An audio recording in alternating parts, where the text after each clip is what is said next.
Good evening, everybody, and welcome. My name is Nadia Power. I'm the Manager for Public Engagement with the Regional Municipality of Wood Buffalo. Welcome. We're really glad that you've joined us this evening to talk about the RWSS program, and in particular for residents and property owners in Saprae Creek Estates. First, before we get started, I want to acknowledge that no matter where you might be tuning in from this evening, this meeting is being hosted.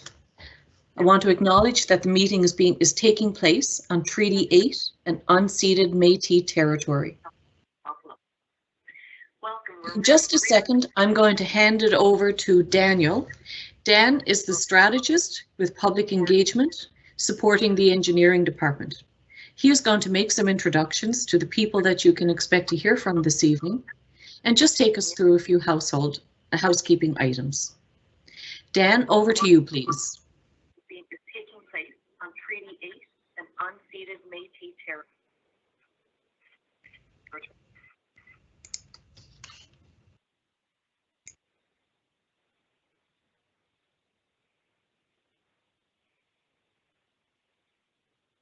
Oh, Daniel, sorry. Sorry, Daniel, you're muted. Sorry about that. I want to let everybody know that this evening's event will be recorded and posted to rmwb.ca/RWSS for you to review later and share. Before we get started, please know we have prepared and we have rehearsed, but we may still have some technical difficulties. And I hope you will bear with us as we work through anything that might arise. Sorry, Daniel, you're muted. Sorry about that.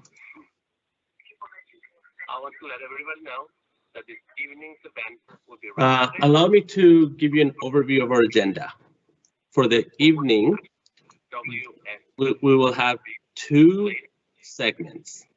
First, it will be a presentation by our program manager, Kashif Khan, and by the executive director for Alberta On-Site Waste Management Association, Leslie Desjardins. The next segment, we will open the floor for any questions that you may have. To answer those questions, we have Dennis War, Director of Engineering, Kashif Khan, RWSS Program Manager for the municipality, Coral Lee Samarodin, Supervisor for Rural Relations and Saprae Creek Liaison, Roy Harrington, Supervisor for Safety Codes, Planning and Development, Andrew March, Utilities Operations Technician for Underground Services, Leslie Desjardins, Executive Director for the Alberta On-Site Waste Management Association, and also assisting us this evening from the Public Engagement team, we have Alana, Arndis, and Jerry. Thank you. Please note, the Q&A chat feature is available for you to ask any questions throughout the night and provide feedback. You can also text your question to 780-788-9008. Please welcome Kashif as he gives us more background information on RWSS.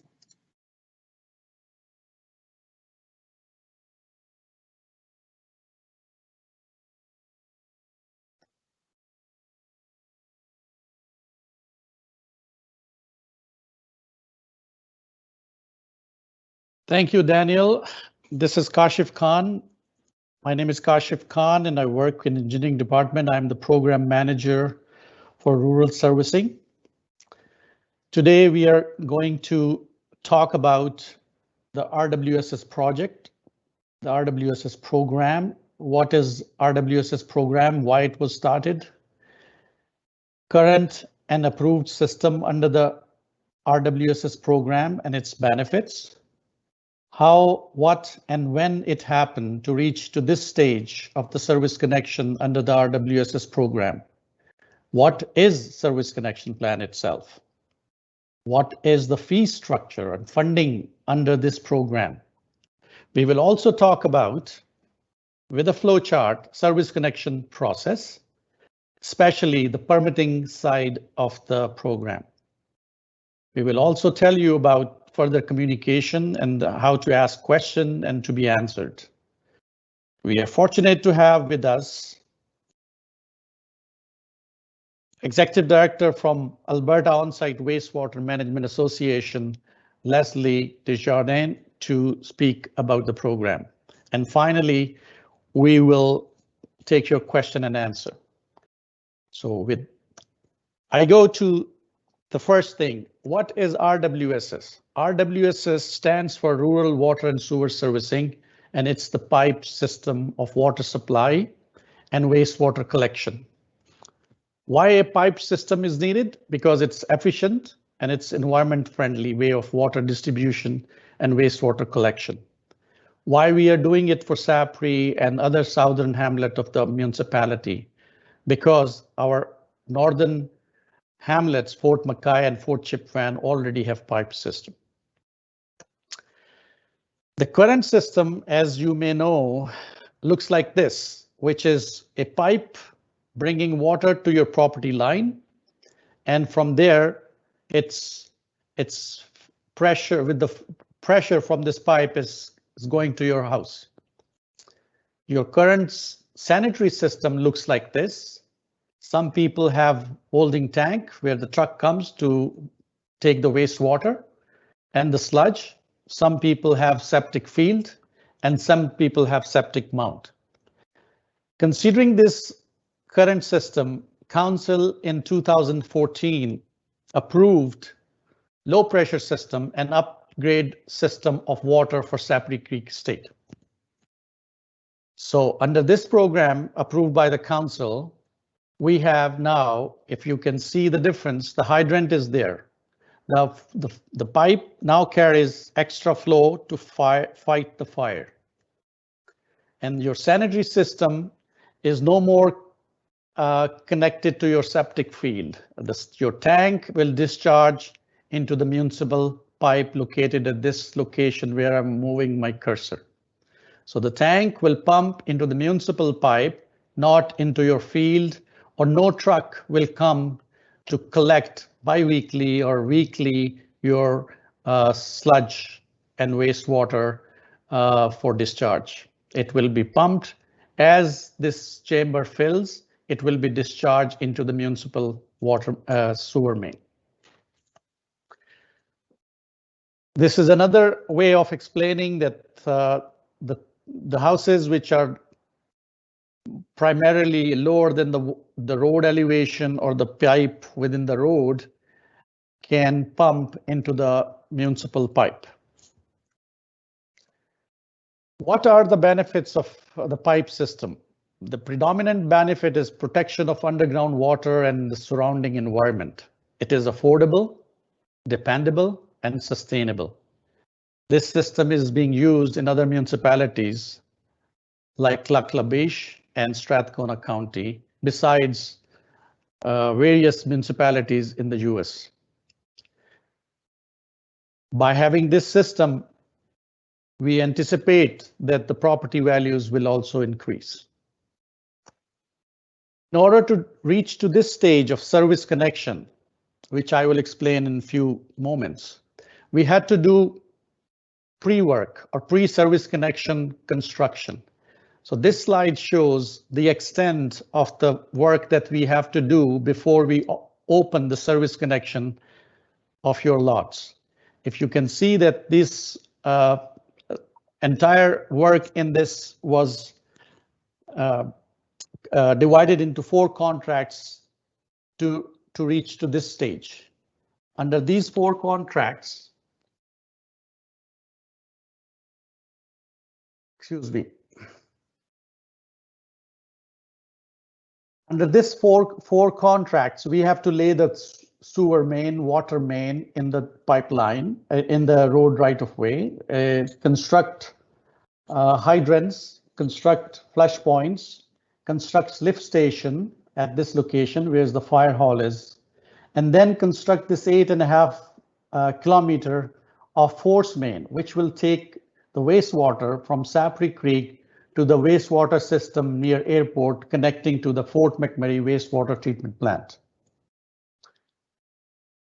This has been happening since 2015. This slide shows roughly the timeline when what happened. In 2015, we started detailed design and construction at the same time. During the detailed design, we got the feedback from the public and presented to council as an update from public. In 2019, we did lot assessment in which we estimated how much it will cost to construct service connection on each lot. Based on that, council approved a service connection plan in November 2019. Followed by was the bylaw that we needed to enact to make the implementation of the RWSS or Rural Water Servicing Program. And then finally, we reached to the stage which is called service connection stage, and that started last year, September 2020. This gives the opportunity to answer what is service connection. Service connection is basically the connection of your building to the municipal pipe shown in blue and red in this slide. It is the portion on this slide from A to B is what service connection is. That you will hire a certified contractor and which will connect from A to B.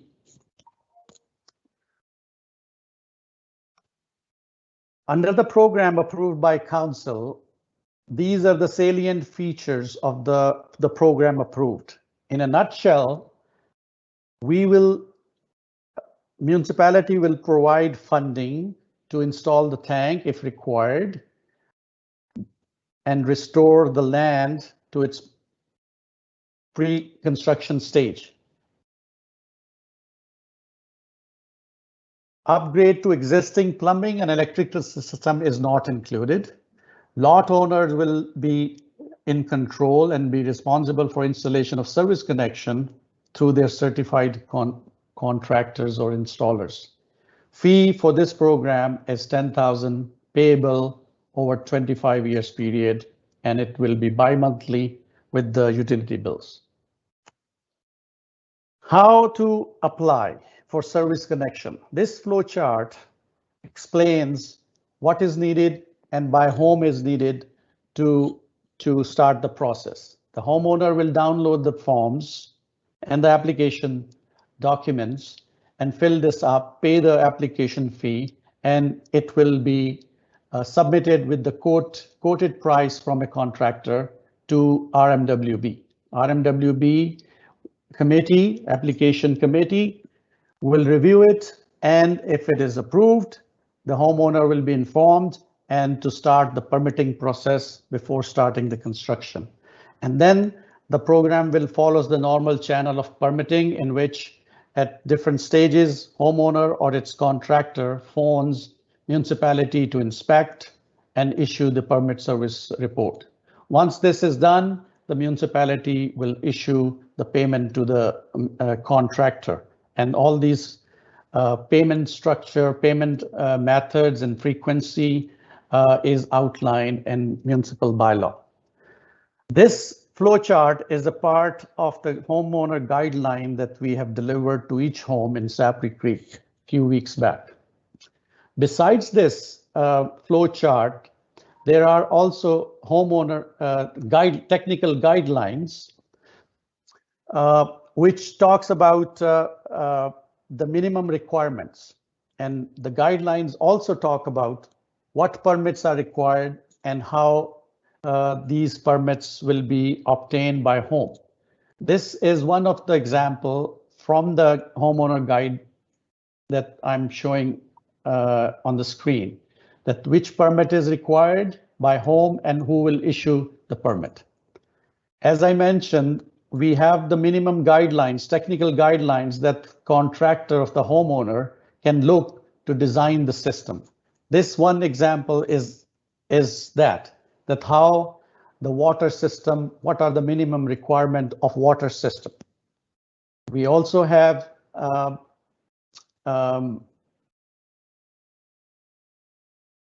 Excuse me.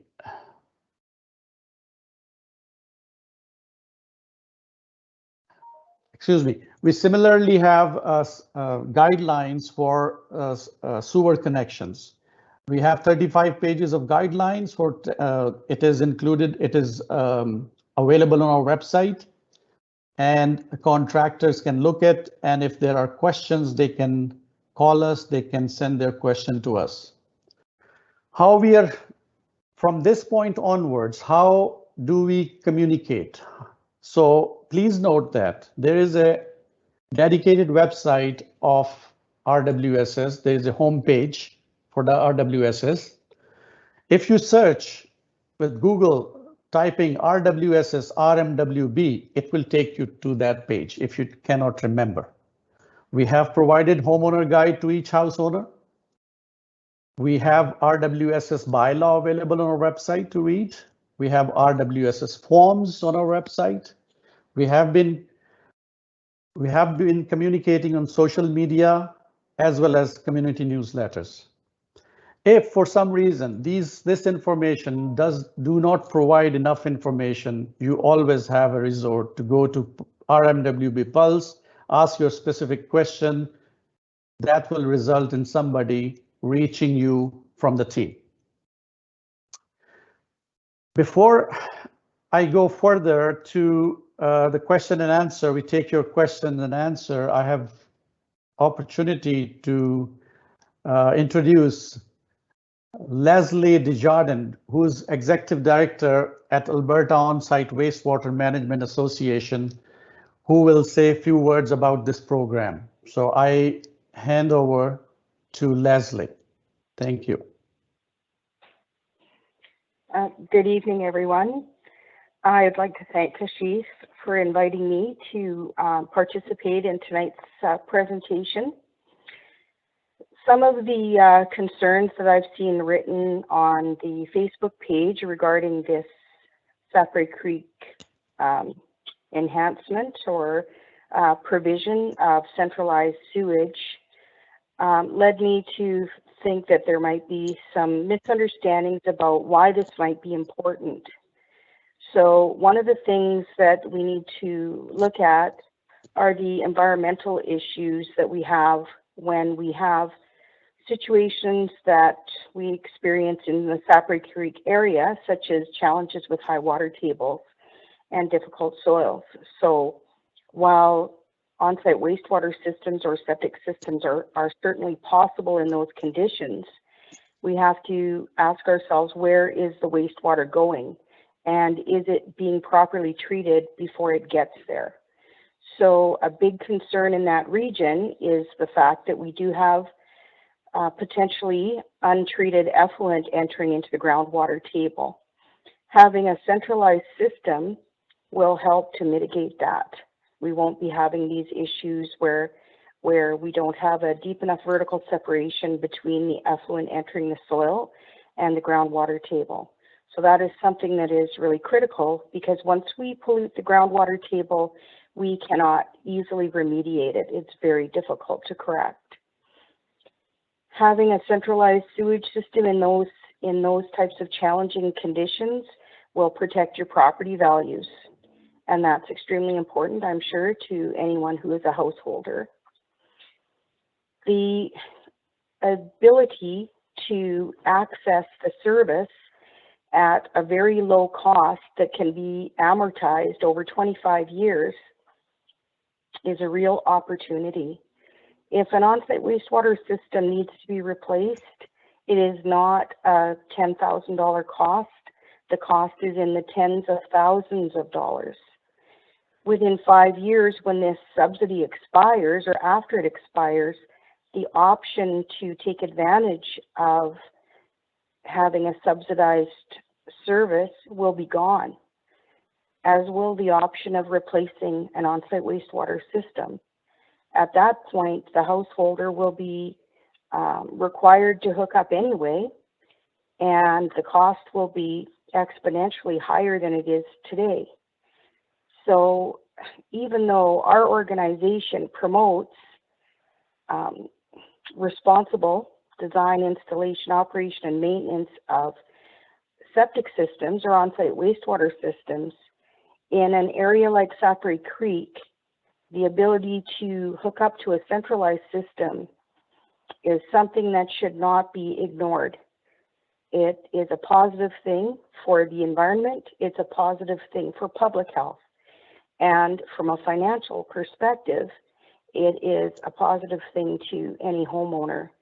The opportunity won't last for long, and it's a good chance to get this ongoing service at an extremely low cost. So when we look at the benefits and the of being on the centralized sewer, we have to weigh them against the benefits of being on decentralized, and the benefits are far higher being on a centralized system in the Saprae Creek area. I'd like to turn this conversation back over to Daniel, who I believe is going to open to Q&A.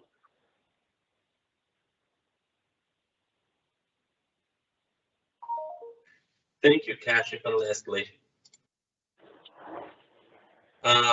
As Leslie said, now we will open the floor for questions, and Nadia will be the moderator for this segment. I want to remind you all to post your questions in the Q&A area, or you can text them at 780-788-9008. Nadia?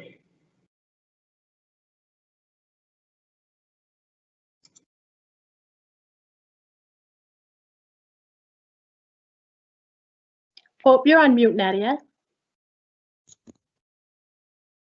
That was bound to happen. It's Monday, so I got that out of the way for this week. Sorry about that, everybody. Thank you so much. That was a lot of information that Kashif covered for us, and we're so fortunate to have Leslie join us this evening. Leslie, I know you've called in. We don't have you on the screen here, but I know you're going to be hanging around in case we have any questions coming from any of our folks in Saprae Creek Estates tonight that they'd like to direct to you. So guys, as Dan has said, if you have any questions, you can type them right into the Q&A on the screen. Dan has also given you the phone number in case you're joining us. If you've called in and you're just listening, you can text those again to 780-788-9008. And I just want to remind everybody too that, you know, I know that the presentation can have limited value if you have called in and you haven't been able to follow along by watching the screen. We're going to be posting this information afterwards. We will have this available at rmwb.ca/rwss. So we will have the full presentation posted, including the question and answer, the whole open house event here this evening. And we'll also pull out just that presentation that Kashif took us through so that you can easily use that to refer to if you'd like. So now I'm going to move right over to the first question that I see here. Oh, Steve. Hi, Steve is with us this evening. Stephen, a number of the listed approved contractors seem to be unprepared for this project after conversations I've had with them. And then you're asking, has the RMWB had any interviews with the listed contractors to ensure that they are prepared and qualified to perform the newly required hookups? Now, before I hand that off to an answer, I just want to mention as well that I think I know all of the players involved fairly well, and I'm pretty sure I know who's going to be able to give the most comprehensive answer. But by all means, if another one of our presenters would like to add, you can just let our producer this evening know that you'd like to weigh in as well. But I am going to direct to Roy this first question that we're going to address here from Steve. Roy, could you take this, please? Good evening, excuse me, ladies and gentlemen. Yes, thank you, Nadia. We have had a number of meetings with contractors. We provided an extensive amount of information on the website. The design guideline has been up since last September, and we've had communications with numerous contractors since that time. We've got active applications that have come in from a number of contractors presently, and we're always open for more information to be shared. So if there is contractors that are in the municipality that are still unfamiliar with our program, they're more than willing to reach out to us, to myself, or to Kashif direct. We can get that information shared with you so that you can have our email accounts, and we'd be welcoming of any questions that you have in that regard. Thank you.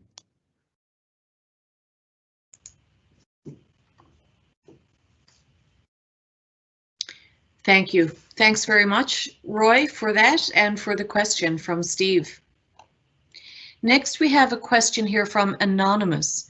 I'm going to be directing this one to Kashif because I know it's a topic that he and I have talked a lot about, and Kashif, through the whole lot by lot assessment, it's definitely one of the things that we considered.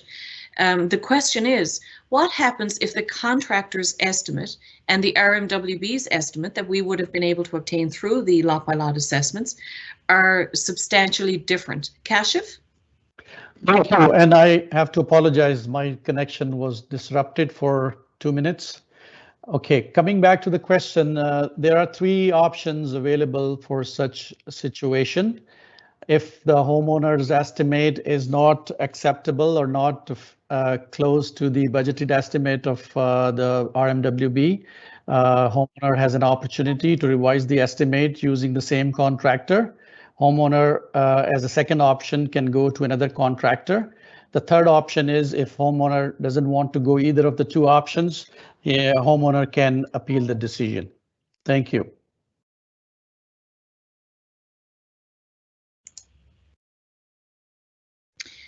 Thanks. Thanks, Kashif. We'll be watching the chat here on the side as well. If you do have any follow-up questions from any of the answers that you've been receiving, by all means, you can come back in there and ask some more probing questions. The next question that I have here is, again from Anonymous, that's fine. We have always been affirmed that it was not mandatory, that we had 25 years to sign up, that we would have paid the 10,000 plus the incurred interest. Now, goodness, I'm not entirely sure I know what the question is here. I'm not reading a question, but I think this this participant is asking about the length of time that we have to take part in the program. And so, Kashif, I'm going to ask you to address this as well, please. Thank you. Thank you for the question. I think the payment of 25 years was being discussed over and over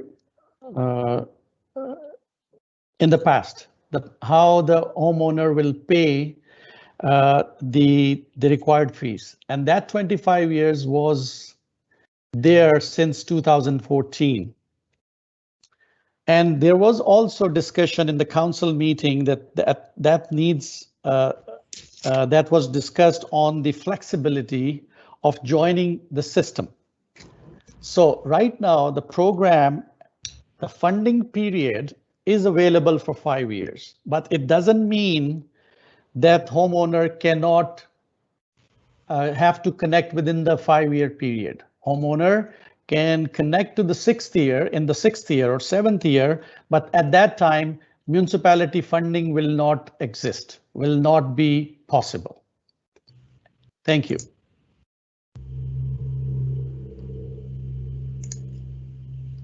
Thank you. Thanks, Kashif. I think you were just clarifying the length of the program and the length of time that people have to actually, get their service connections in. I just wanted to take a minute, just while we're waiting to see if we have any other questions come in here. Just want to take a minute to point out that we have about 30 or just about 30 residents who have already applied and been successful in having their application to the RWSS program finalized. And so, perhaps that work is getting started now. That's great to see. So, thanks so much to the people who've already taken part in the program and have already signed up there. I don't see any other questions there at the moment. I'm just going to ask Dan to check and see if he has, oh yes, I do have another question that's just come up. Can we obtain, the question is, can we obtain multiple estimates, or are we supposed to select one contractor and get one quote? That's a great question. Now, Kashif, I know that it's something that you would be able to address. So I'm going to start with you and then see if Roy has anything to add. But first, Kashif, can you talk about the number of quotes, please? Thank you. It's a very good question.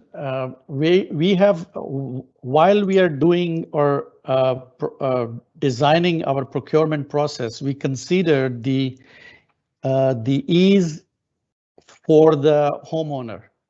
At one time, we were considering there should be 3 quotes. At one time, we considered there should be 1 quote, depending. So in the interest or make it easier for the homeowner, we said, okay, 1 quote will also be possible. If the quote is reasonable or is as per our in the range of our budgeted estimate, it will be approved. Otherwise, we will have the same contractor revise the quote. So it is possible for homeowner, they can supply 3 quotes, or if they want to supply 1 quote, that's possible. Thank you.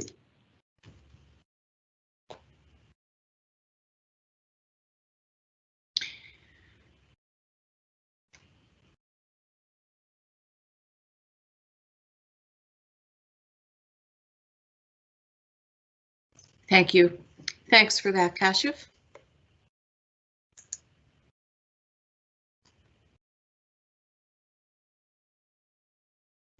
I have a question that's coming in to Dan, to our moderator, by text. So it's being texted over to me here now.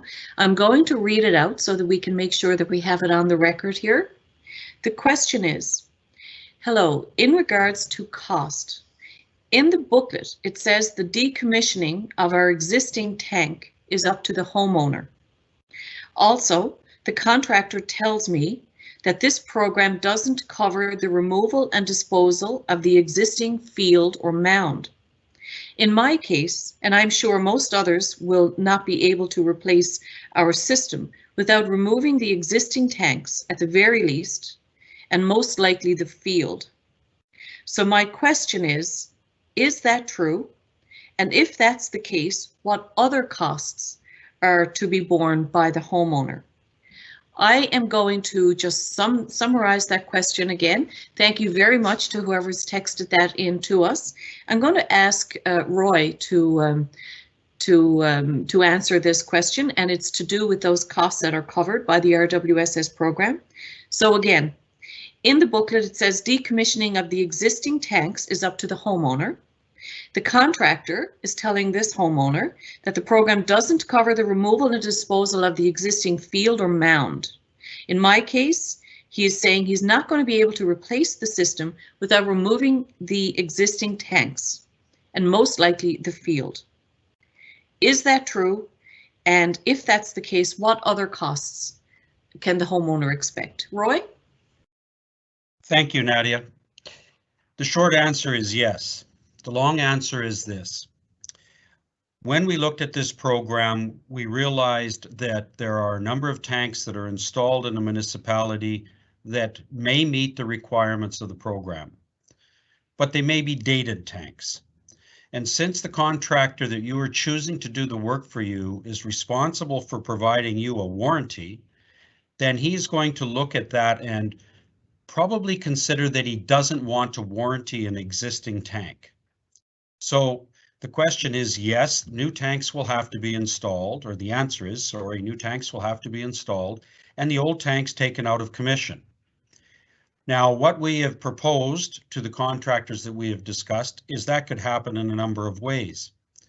The tank could be demolished filled with sand or gravel, and then landscaped over, and the new tank could be located in a different location.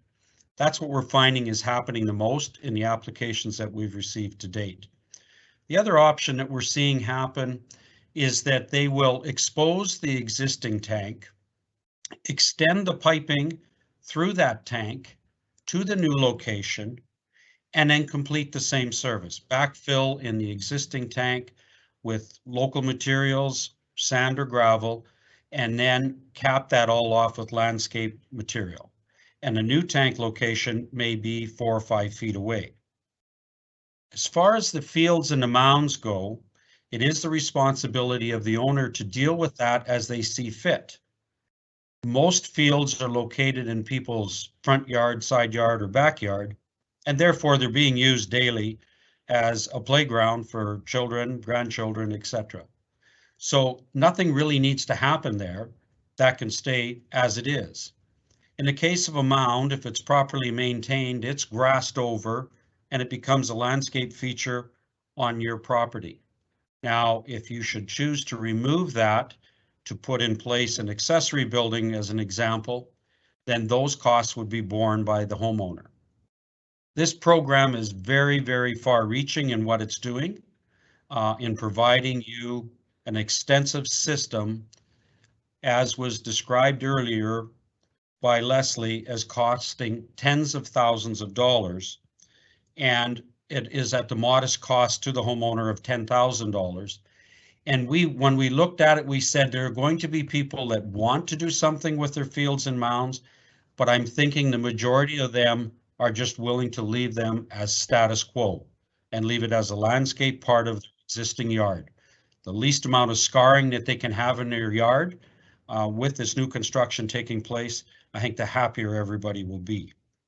Hopefully I answered everybody's questions there. It was kind of a multiple question, and I hope I got multiple answers in there. Thank you.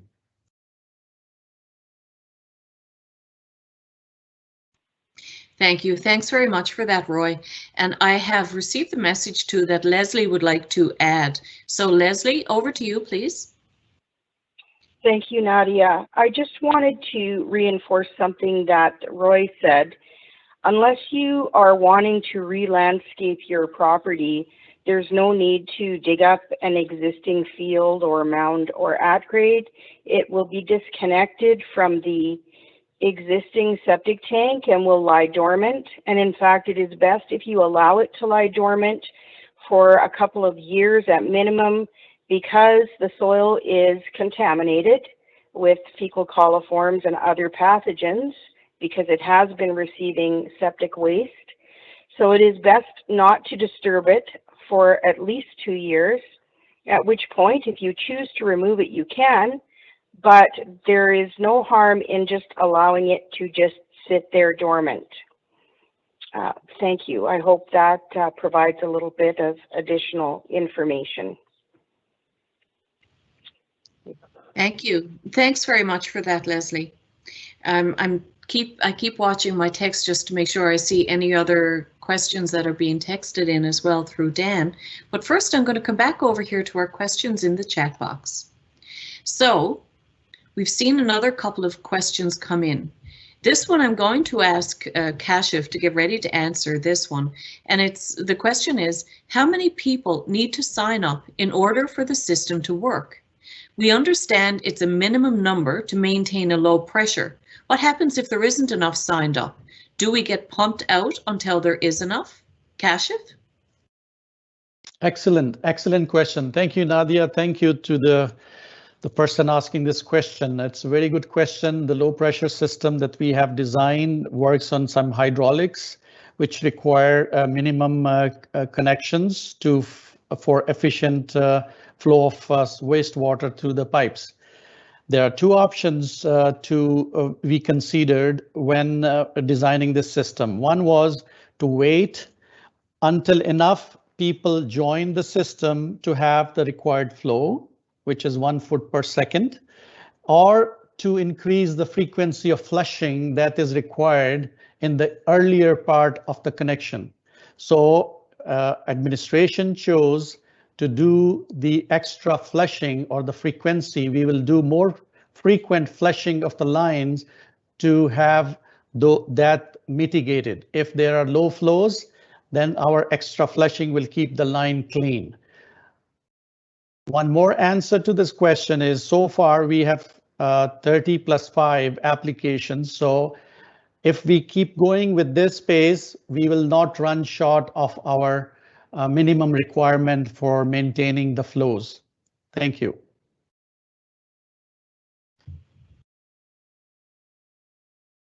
Thank you. Thanks for explaining that for us, Kashif. I just wanted to take a second as well. I know we see that some more people have been joining us while we've been into this question and answer part of this evening. Just to remind everybody, don't worry, you haven't missed anything. We're going to start. We're going to give the presentation again in about 20 minutes at 7:35. We're going to run through the whole presentation and then we will stay here right through until 8:30. We'll keep answering any questions that you have. If you have joined us late and you're wondering what you might have missed, just to let everybody know, we're going to be posting the entire presentation at rmwb.ca/rwss. You'll be able to hear the entire virtual open house that we're hosting here this evening. And you'll also have other resources available there. For example, the presentation that Kashif and that Leslie will be running through again in just a little while. We're going to get to some more of your questions now. This one is to do with permits, and so I'm quite sure I'm going to ask Roy to tune in on this one. The question is, as the homeowner, who pulls the permit? The home worker, I believe it means, I believe the resident might have meant homeowner. So the question is, who pulls the permit? The contractors or the homeowner? And will the homeowner be required to pay for each permit? Thank you, Nadia. These are all great questions. But in answer to this, the contractor that you're going to be dealing with will look after all of your permit requirements. So there's no additional cost to the homeowner for permits. It will be included in his estimate or her estimate that they're going to provide on your behalf. So all of the permits are to be applied for. There's an electrical permit, there may be a plumbing permit required, and there's a service connection permit. Those are all to be looked after by your contractor. Thank you.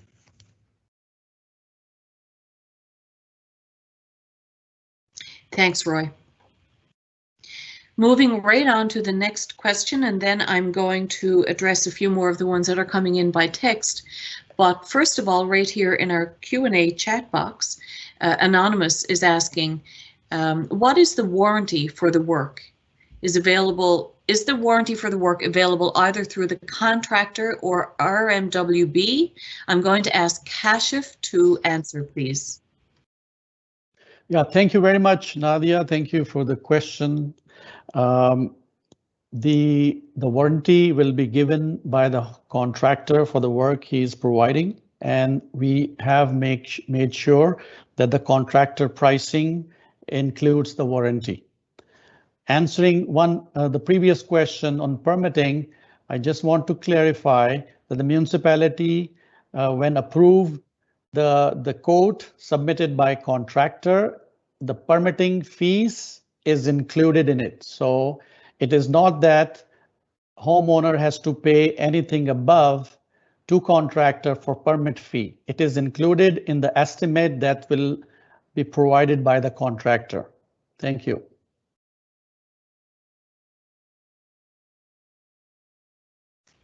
Thank you. Thanks, Kashif. I'm going to switch over now to a few questions that are coming in by text. I believe this might be Kashif. Kashif, I'm going to ask you to stay close. I'm going to ask you to field this one. And the question is, do you plan to raise our property tax assessments once we hook up? Kashif? Well, I am not the specialist to comment on this. We have to take this question and get the answer from our tax and assessment personnels or directors. But I would say that municipality, if it raises the tax or if it increases the user fee, it is across the board and it is approved by council. It is not decided on one case or case-to-case basis. It is decided at a bigger level, and it is approved. It has to be approved by council. Thank you.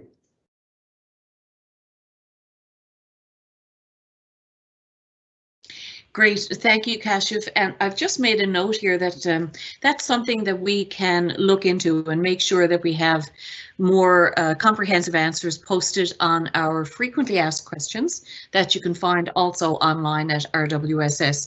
So I hope everybody can understand that we couldn't have subject matter experts from absolutely every department join us here this evening. We try to anticipate the best people to be able to address the most questions that we could this evening, but we will certainly make a note of that and make sure that we have more information provided online in the frequently asked questions. The next question, now this is a really interesting one. I'm going to start with Roy for this, but I think it might be Kashif might want to weigh in as well, but I'm going to start with Roy, and this is the question. Roy, please. Contractors are not willing to give the amount to the homeowners of what the total cost will be for the work. How do we get the info on what is being charged to the city? Roy?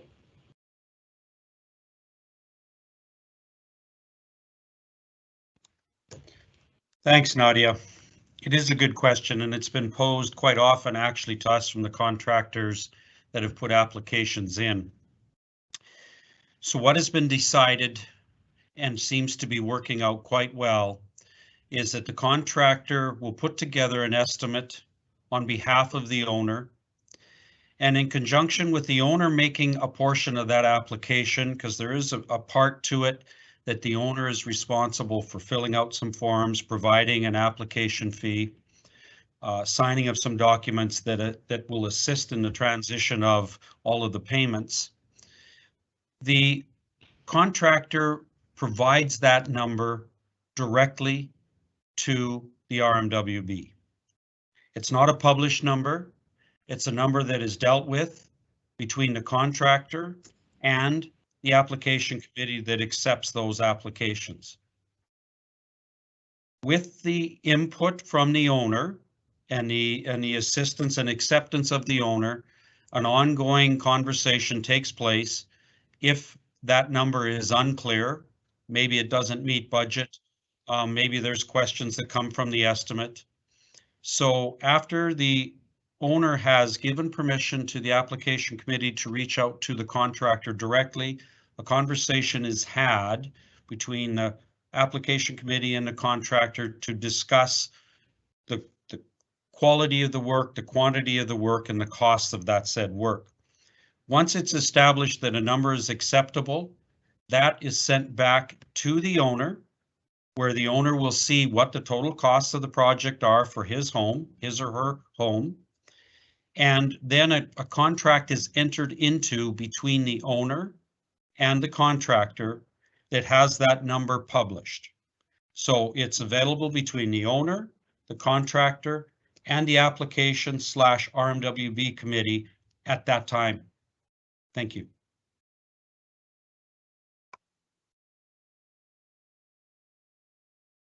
Thank you. Thanks for that, Roy. Now, I know we have a few more questions over here in our Q&A, but for the moment, I do want to stay on the issue of quotes. So, Roy, take a breath, but I'm going to go right back to you for an answer to this one here. And it's, what are your thoughts on contractors not providing homeowners with quotes directly, but submitting directly to the RMWB? Now, before we kick it over to Roy here for this, I don't believe that that is the approved process. So I believe that, you know, we have really focused on wanting to keep control of what's happening at homeowners' properties in the hands of homeowners. So I don't believe that that is the approved process, but I also realize I'm not the expert on this. So I'm going to, again, just to mention the question here. What are your thoughts on contractors not providing homeowners with quotes directly, but submitting directly to the RMWB? Roy, can you comment?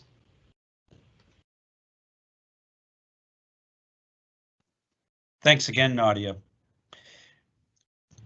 Yes, I think I can answer this question with some clarity. The answer is similar to what I had just given for the previous question. The homeowner will go out and pick a contractor or pick a number of contractors. And in fact, I'm recommending to homeowners that they do the latter. They're going to be able to meet the contractor and feel comfortable on who they want to do business with, because it is them doing business with the contractor.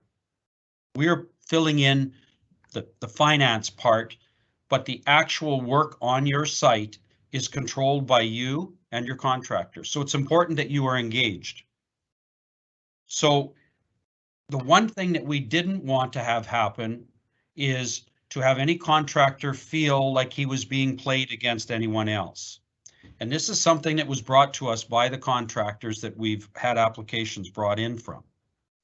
And it was decided at this time that once the owner and the contractor have established a relationship that they're comfortable with, that the contractor can represent that owner by providing a price to the RM, that contractor does so in confidence directly to the RMWB. The application committee and the finance committee receive those quotes. They are on behalf of the owner in conjunction with the contractor. They are reviewed as such, and any questions that come up from that are directed back through the owner, but the price is not shared at this point. When the price is acceptable to the application committee, at that time only, those prices are shared back with the owner. And a contract is then formed between the owner and the contractor, and that price is included in that total package. Thank you.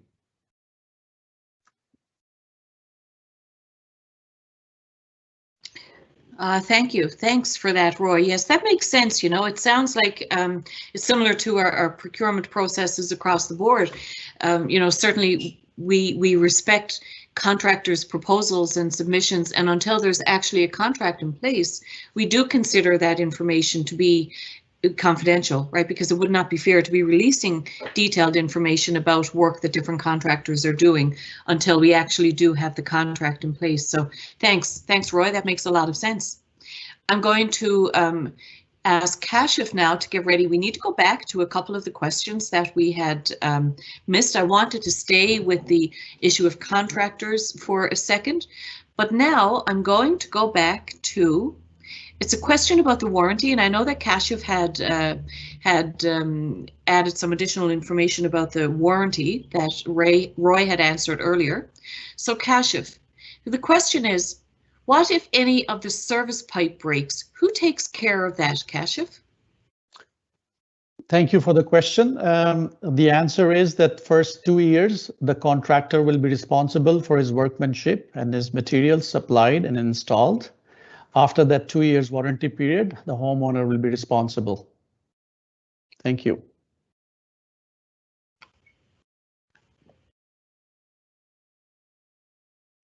Thanks, Kashif. I'm just going to remind you too, I'm not sure if maybe it just is coming up differently for me, but just a friendly reminder to wait until our producer has put you live. I want to make sure that the people who are tuning in tonight are getting to hear the entire answer. So so everybody, when you're answering, which seems to be the Roy and Kashif show here at the moment, but when you are answering, just wait until we have had a chance to put you live so we can make sure that our participants can hear the entire answer. Another question here is going to have to do with the price. So Kashif, this is going to go back to you in a second. If a tank needs to be replaced, are you evaluating that on a case-by-case basis? If it drives the cost quotation up, will I still only pay $10,000? Kashif.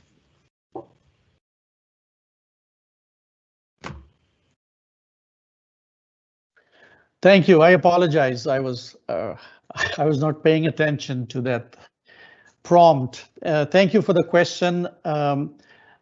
The quality assurance of the program is instituted in this program by having a certified installer design the system and construct the system. The certified installer knows the trade, knows this business. He will be the one who will see the tank. If the tank needs replacement, it has fulfilled its life, he will prescribe or he will design a new tank, and then tank price will be included in the quote and it will be paid. The homeowner will not pay. If a tank is required, homeowner will still pay $10,000. Thank you.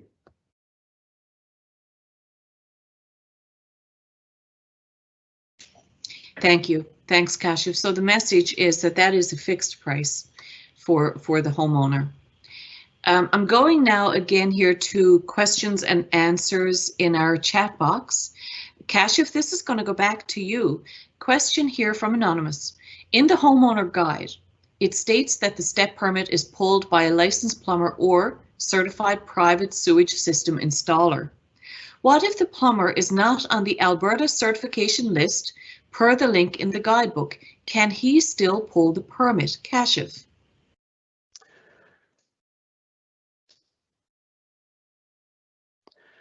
I think I will defer this question to Roy on permitting. I know the answer, but I think Roy is the better position to answer this. Thank you. Nadia, thank you. I'll get you to repeat that. I was busy between texts and chat trying to keep up with the questions that people have for us here this evening. So Nadia, could you bring that forward again?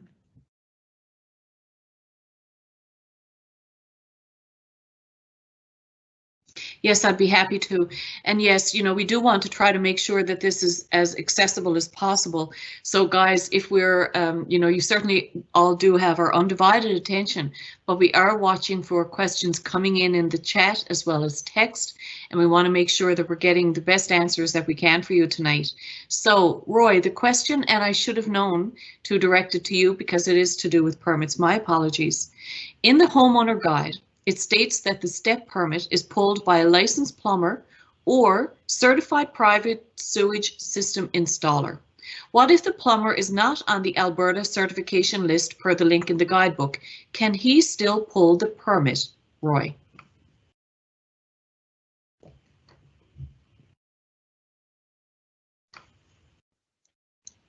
Thanks, Nadia. So some clarity on a private sewage ticket holder and a plumber and where that information is located. A certified plumber will have a business license and a plumbing ticket to operate in the RMWB. They have the capabilities of applying for either of these permits. So it is up to them. They can get the service connection permit that is required, a plumber or a PS ticket holder, a private sewage ticket holder. Now, the private sewage ticket holders are listed on Alberta Municipal Affairs website.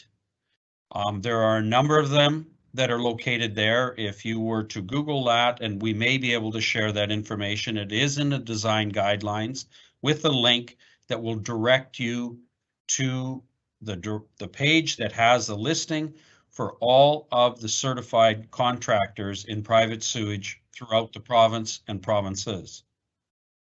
So any person on there, and there are 17 or 18 individuals or companies that have a ticket that are directly in the RMWB. So obviously, as this is an RM project, that's the people that we're promoting, but they need to be on that list.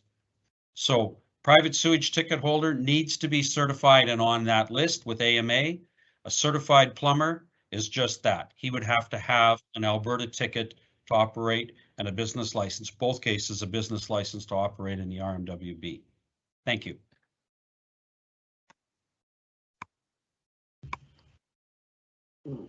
Thank you, Roy. I am going to go back to the question and make sure that we answer all of the questions that are being posed in our live chat here. But first, before I do that, because you really did touch on it in what you were just answering here, the question is about the contract. Roy, I'm going to ask you to just weigh in a little and see if there's anything you could add in response to this question. The question is, who creates the contract between us and the contractor? Is there a sample of it somewhere? Roy?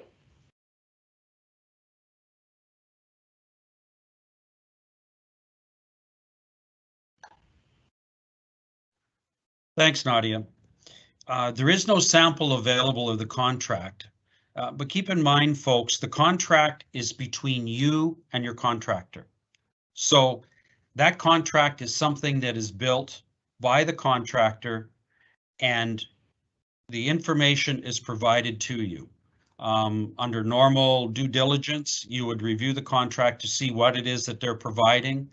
If there's reference in that contract to providing a package as per the design guidelines to meet the requirements of the grant program, that type of wording would be certainly sufficient in ensuring that you're getting what you're supposed to be getting at the end. Keeping in mind that there's a whole permit process that's attached to this, where there are an extensive number of inspections being completed by safety code staff, both in the electrical and in the mechanical fields, to ensure that your system is going to be up to par with what the design guidelines are, and that you are satisfied with the end product before any money changes hands. Thank you.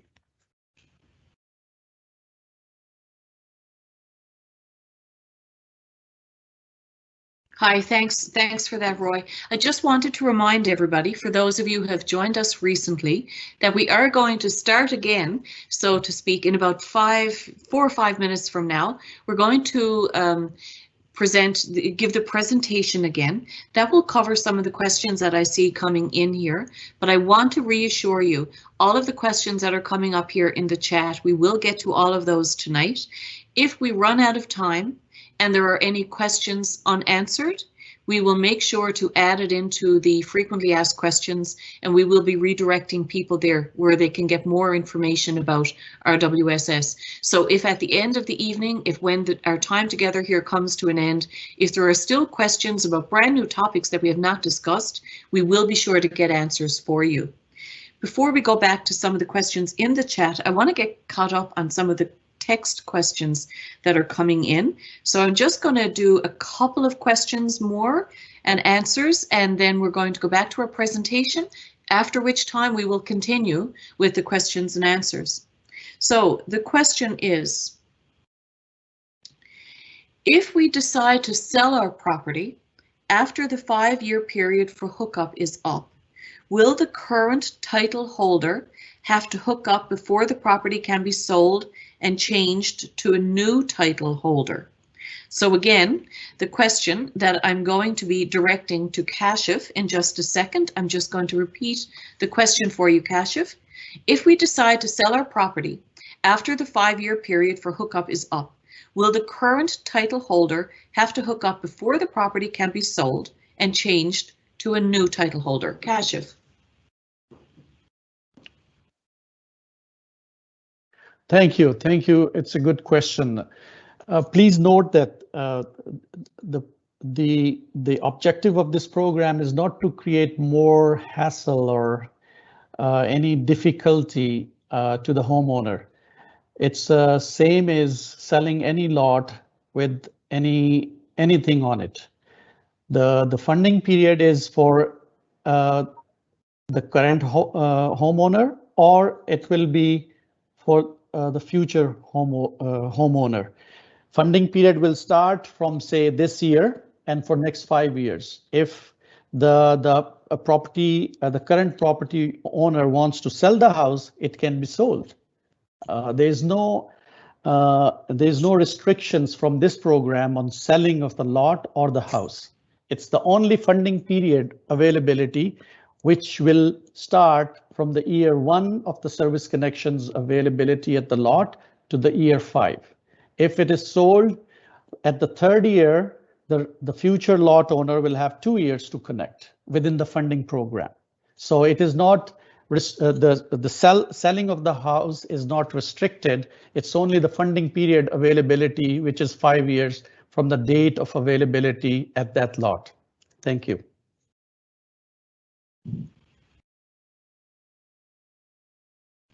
Thank you. Thanks for that, Kashif. And I'm going to stay with you for this next one. The question is, why is the RMWB not taking full responsibility to install, rather than having homeowners having to choose contractors? Now, I know this is something that Roy could weigh in on as well, but Kashif, I'm going to start with you. I know you've been working on developing this program for a while, and you might want to share your thoughts on this question, please.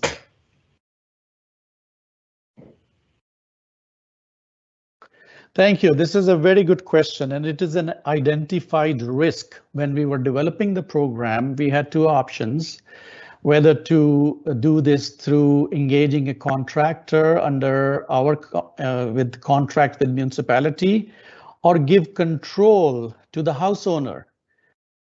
We have advantages and disadvantages, and we came up with this option that the homeowner is in charge. Homeowner should be in control. They know their time when somebody will work on their yard, and they can, and the contractor will report to them, not to municipalities, so that homeowner has full control on the construction happening on their lot. And this is the same model which is done in urban area, like any private developer or the builder build the roads and put the stubs up to the lot, and then the builder comes to build the house and connect to the municipal stubs. So considering all pros and cons, this was considered a better option. So that's why homeowner is in full control of hiring a contractor of his choice and making sure the contractor finished the work to his satisfaction and the work is done per his or the schedule agreed by between the two parties. Thank you.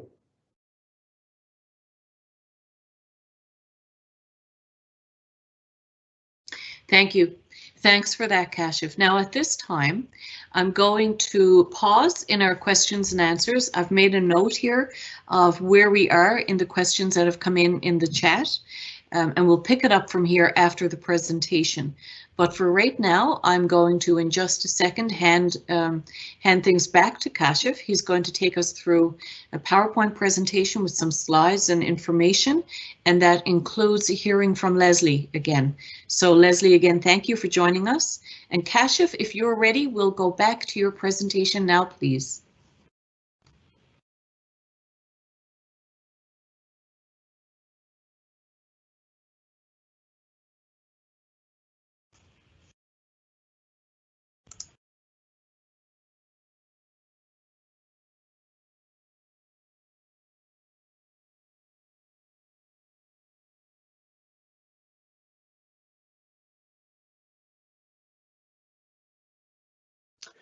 Okay, so I have my slides ready to go.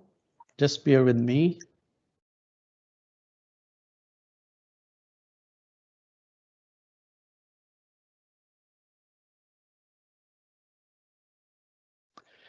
So thank you again, Nadia, and thank you to those who have just joined and still sitting from the previous session. My name is Kashif Khan, and I'm a program manager. Today we are going to cover the following items for Rural Servicing Program, and specifically what is and why RWSS, Rural Water and Sewer Servicing Program. What is the current and approved system under this program, and what are its benefits? How and what and when it happened, all this program. What is the service connection plan? What we needed to do in order to start the service connection plan? What is included in the fee structure of the RWSS program, and how this funding will be provided?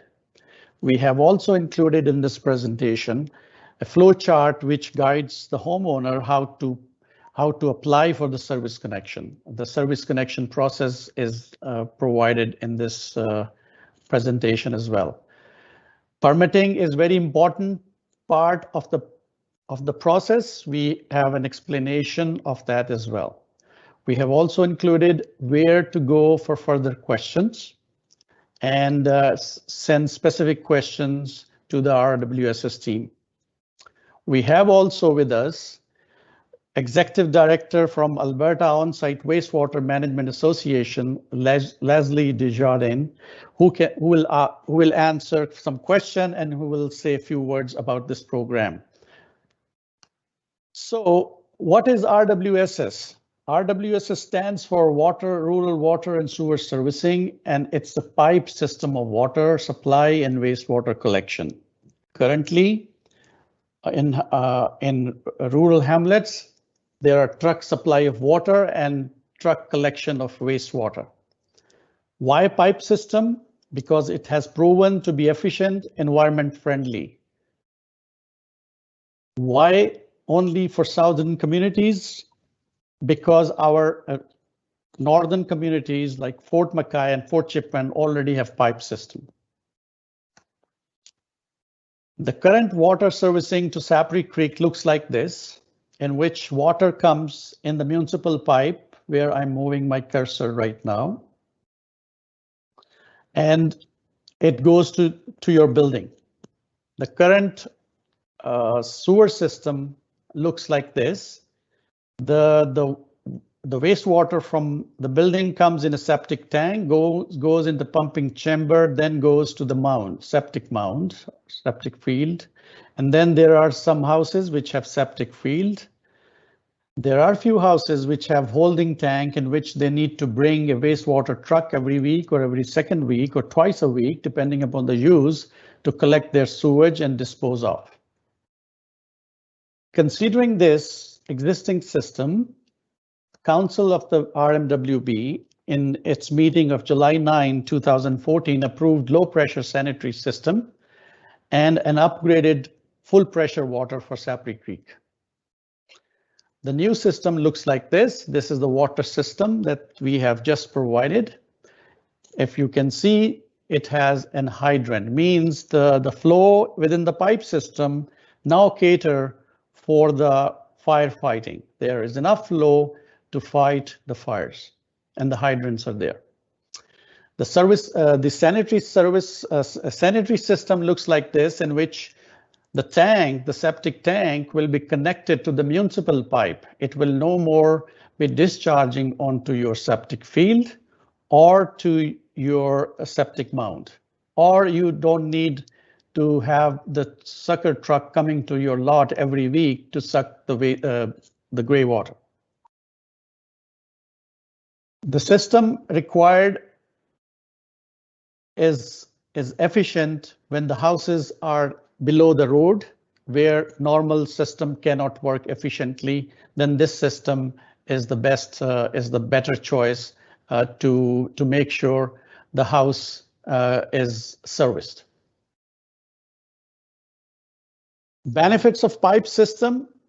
Predominantly, it's a protection of underground water and surrounding environment. The pipe system is affordable, dependable, and sustainable. It is used in other municipalities, for example, Laklabish County, as well as Strathcona, are the two examples from Alberta using this system, besides other in the United States. This system will eliminate trucks or reduce the truck traffic on the road, which will enhance the dust control. This will impart the dust. This will allow us more dust control and enhance the life of our roads. We believe this system will also increase the value of the property. In order to reach to this stage, which is the service connection stage, we needed to do few projects before we start asking homeowner to apply for service connection. We needed to construct the road, construct the water and sewer main line within the road. We needed to construct lift station. I'm moving my cursor here. This is the lift station. We have constructed the fire hall. We also needed to construct a force main which convey or which transport the wastewater from Saprae Creek to the airport wastewater system, and that is connected to the wastewater system in Fort McMurray. So all this work needed to be done before the service connection stage. So we have done this, and now we are at this stage, which is called service connection stage or service connection. All this took from 2015 to this day that we have reached to this stage. We started in design in 2015, and we are continuing with the construction till date. We have received feedback from community during that time. We collected the feedback, went to the council, updated the council, for the direction. Following that, we embarked on lot assessment, which was to let the contractor go estimate the cost of connecting each house with the municipal water and main on the private lots.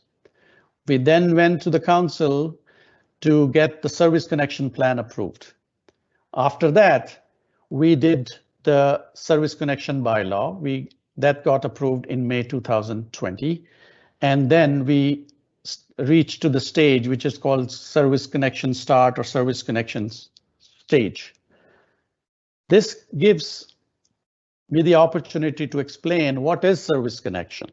Service connection is just the connection of your building to the municipal pipe laid in the road in blue and red on this slide. It is the piece that starts from A to B. This is called service connection, or the work on the private lot or on your lot. This is called service connection. The approved plan from the council, the service connection plan approved from the council included service connection design and required permits. As asked by somebody in the previous session, the permit fee, the contractor will include in his quoted price the permitting fee as well as the permit preparation fee, permit submission fee that he will spend his time on. He will price that and include in the quotes. The service connection plan also includes supply installation of sewage tank, water cistern, and pump as required. It also includes restoration of private property after the construction. For example, if the house is disrupted or landscape area is disrupted, the contractor will include in the price of restoring the same. It will definitely not include an upgrade of existing plumbing and electrical system, which will be homeowner cost, and it will not be funded by the program approved by council. In this program, lot owners will be responsible for installation of service connection at their lot through a certified installer. So they will be in control and controlling the contractor's timing and its quality and its work. The total fee payable by the homeowner will be $10,000, payable bi-monthly over 25-year period. In this service connection plan, the process is that homeowner will get all the paperwork, all the documents, application papers and documents from the website, and they will apply to the municipality. One email address is provided with the quoted price from a contractor. That these documents will be received by municipality. Application committee will review it. If the quote are within the estimate, it is approved and the homeowner will be informed, and the contractor will start permitting process, and then construction will follow. From this point onwards, all the existing process has to be followed. Like any permitting process, the homeowner start the work. When it times to get inspection, the homeowner's contractor will inform the safety codes and then schedule an inspection. So this is the same process that has been has been adopted in the past, and it will continue. Once the system is running and the safety code issues the completion report, which we call permit service report, the homeowner, the contractor will be paid by the municipality. And once the entire work is complete, the remaining payment will be paid to the contractor. This process chart is included in homeowner guide provided to each house owner. With this, we also have, in this guide, we also have clarified and explained the permitting process, which is also a very important process. The permit, who will issue, which branch in municipality will issue the permit, who will obtain the permit is listed for each community in the homeowner package. With this homeowner package, we have also provided technical guidelines for the contractor. This is the minimum guidelines that the contractor will need to follow to ensure quality work. Your contractor is the designer, but he has to follow the minimum guideline established by a municipality and provided on our website and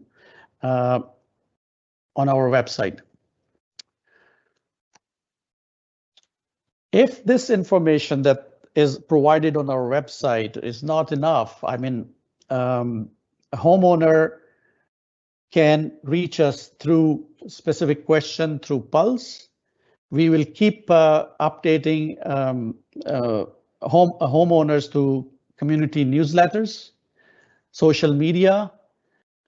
Please note the website, if somebody doesn't remember the website address, simple web search with RWSS RMWB will take you to that website, which has all the information. Again, if there's still questions, RMWB Pulse is the right channel to ask questions, and those questions will be sent to us, and one of the team member from RWSS will answer those questions. Before we go for another round of question and answer, I have the privilege of introducing Leslie Desjardins, who is Executive Director of Alberta On-Site Wastewater Management Association, to say a few words about the program. Thank you, and I hand over to Leslie, please.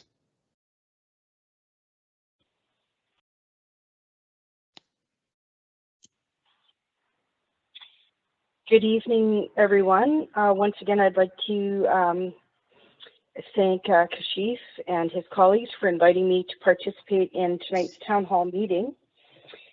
As Kashif mentioned, I'm the Executive Director for Alberta On-Site Wastewater Management Association, and we've been following the happenings or the plans for Saprae Creek for quite some time.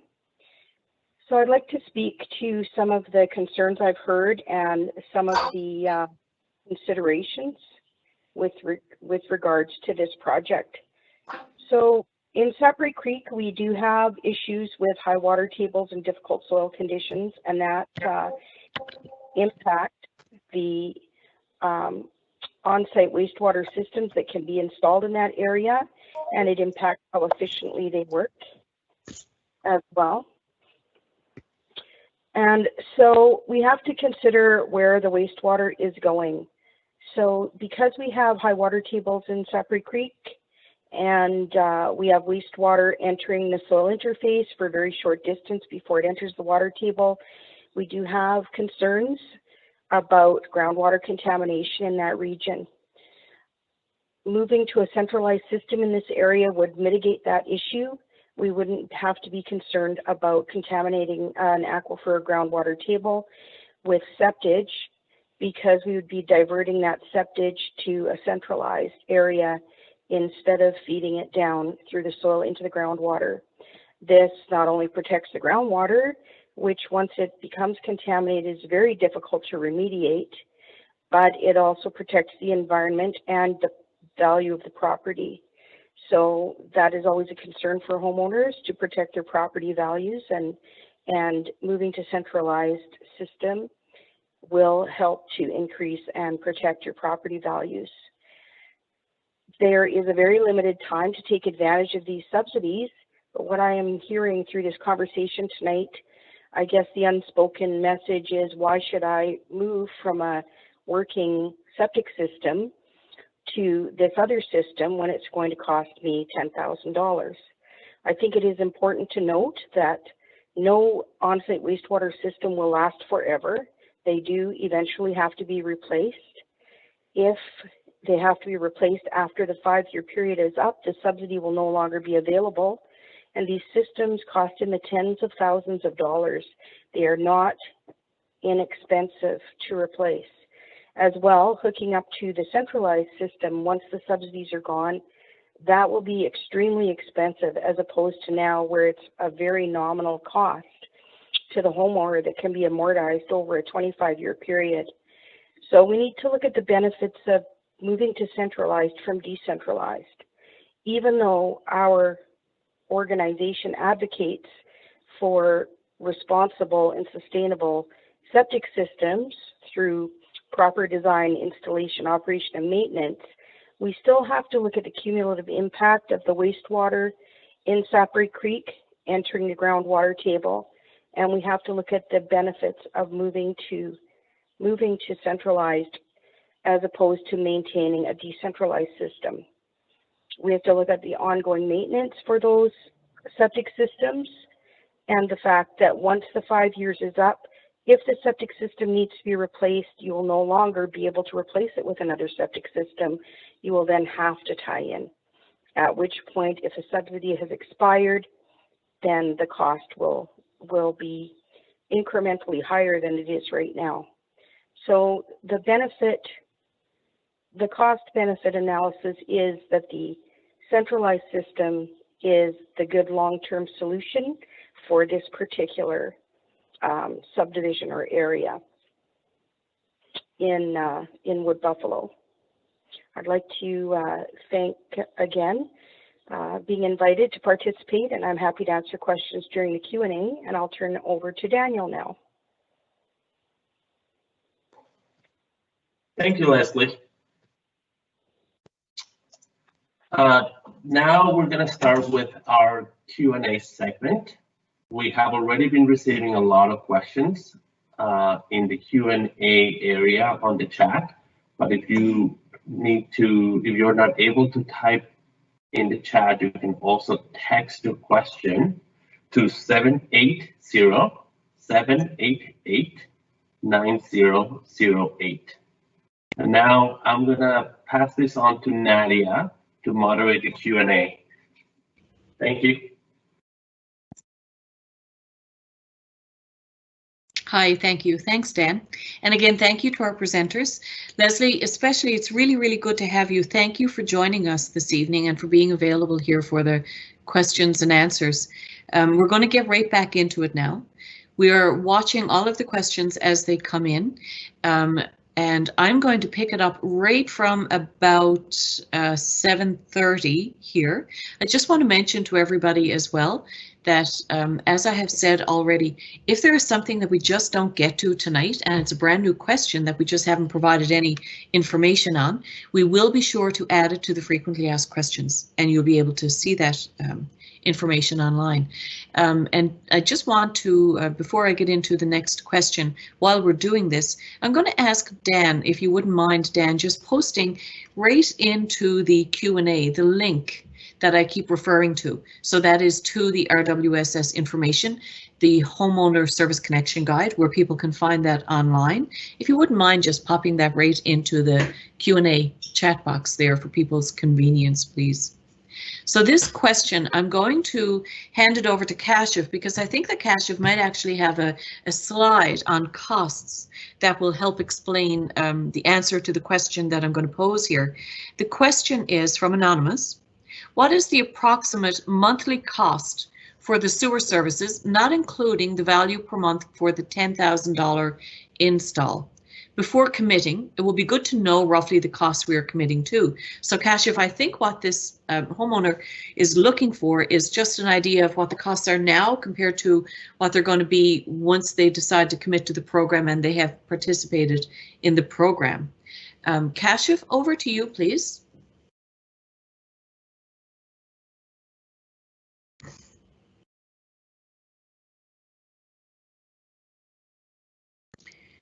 Thank you very much, Nadia. This is a good question. Thank you for the question by the questioner. Roughly, the utility bills is what you are paying right now, or what I am paying right now in urban area.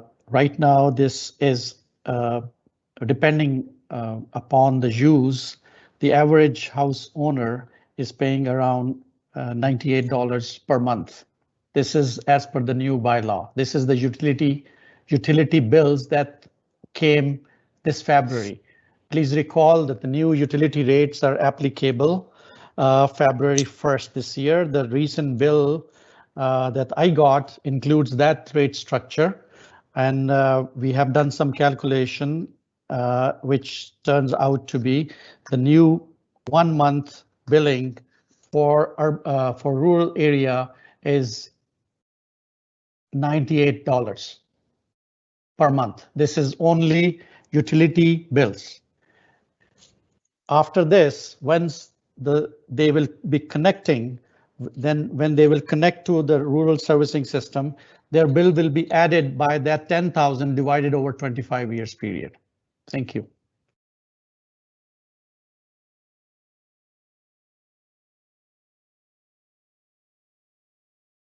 Thank you. Thanks for that, Kashif. I don't think that's a slide that we had included in the presentation, but we might be able to provide that for a reference online as well. I think we can make a note to do that, Kashif. Now I'm going to move along to the next question here that I see in our Q&A.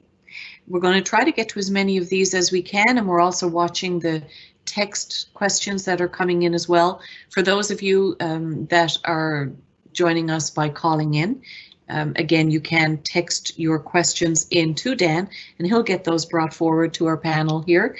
The phone number is 780-788-9008. Now, the next question I'm going to ask Roy to take. The question is from Anonymous. There are 300 plus contractors approved to do these tie-ins. Surely they must have some sort of specialized qualifications to do septic work. This gentleman or lady says, I work at Suncor, and there is no way that there would ever be 30, let alone 300 contractors qualified to do work in any trade or discipline. Some people end up losing here. So I'm going to ask Roy to address that, please.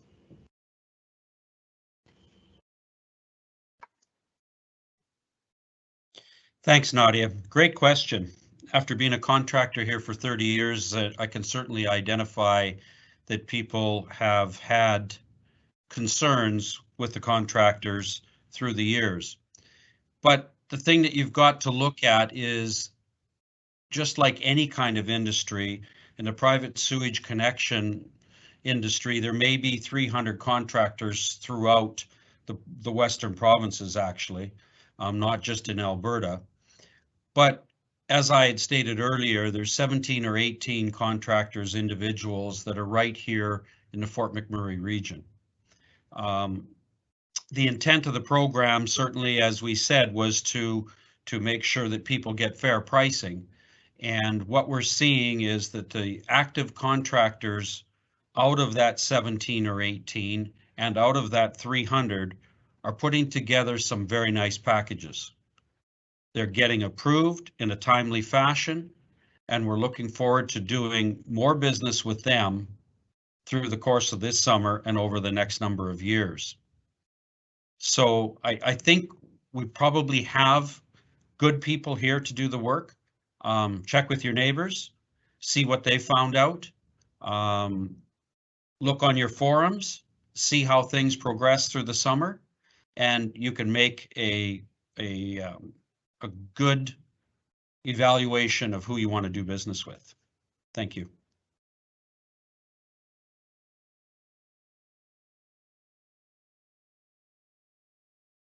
Thank you. Thanks very much for that, Roy. And I hear that Leslie would like to add to your answer. Leslie?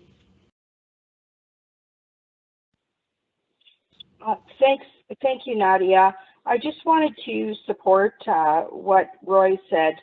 There are actually 900 plus contractors in Alberta, or people who hold certificates of competency in private sewage.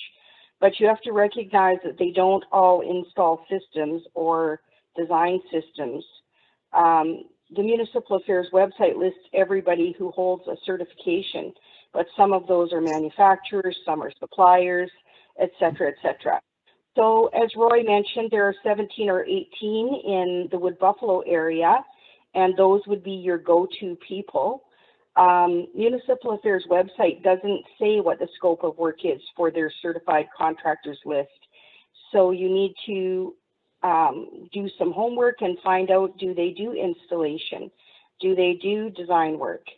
Or are they certified for some other reason? So you can't assume because they hold a certification that they actually do installation and design work, which is what your people are looking for when they look for a quote for this type of work. As well, some of the plumbing people who are qualified with a plumber's ticket are also certified installers, so there will be a crossover to some degree with those contractors, because many of our certified installers also are red seal plumbers. Thank you, Nadia. Thanks. Thank you. Thanks for adding that, Leslie. Very good points. Thanks. I'm going to go back to Roy now for the next question. This question comes in from W, so not anonymous, but from W. W is asking, who is responsible for any code upgrades or panel upgrades? For example, if a larger panel is required. Roy?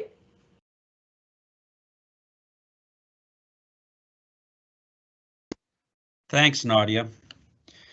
Thanks for the question, W. I think when you look back at this presentation, you'll see that the answer is probably already there. Kashif had touched on it, that code upgrades to your plumbing and code upgrades to your panels are the responsibility of the owner.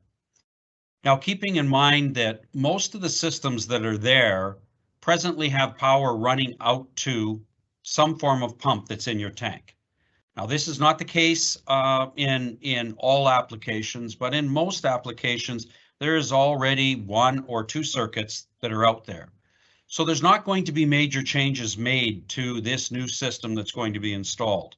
We have a simple alarm system that's included in the control panel, and we have circuitry for the pump. So I would say in the majority of cases that have in-field treatment systems, you're not going to see any changes. The breakers are there, the power's in your panel.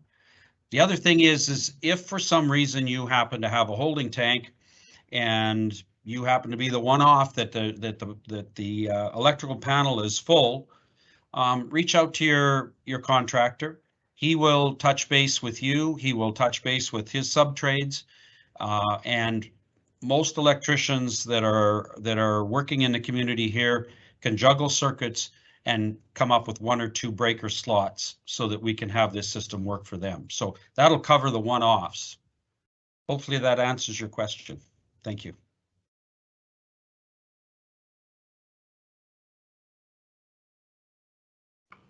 Thank you. Thanks, Roy. I just want to mention to all of the people that are joining us here tonight, following the open house here this evening, and at all times, of course, if you have any questions, you can always reach out to Pulse. Pulse will direct you through to the appropriate person to get an answer to your question. So we put as many resources online as we can for you, but obviously there's still going to be questions that come up. And just a reminder, at any time, guys, you can always reach out to Pulse.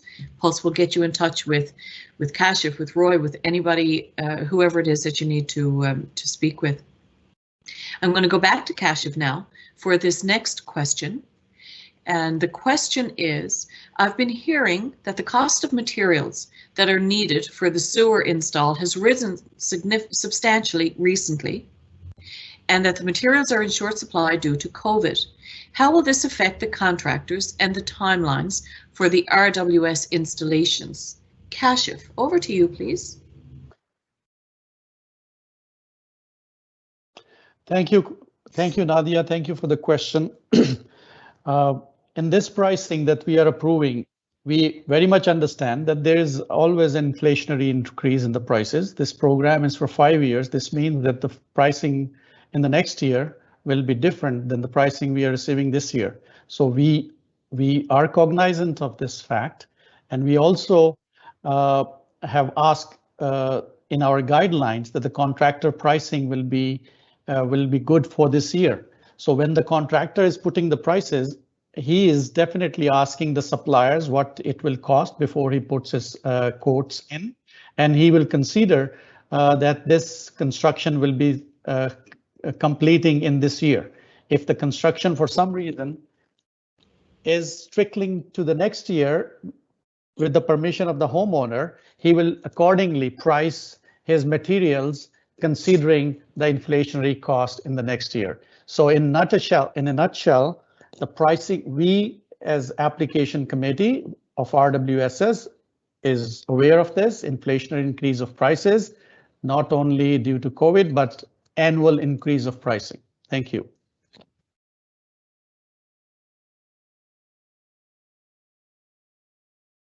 Thank you. Thanks, Kashif. I'm going to stay with you now for this next.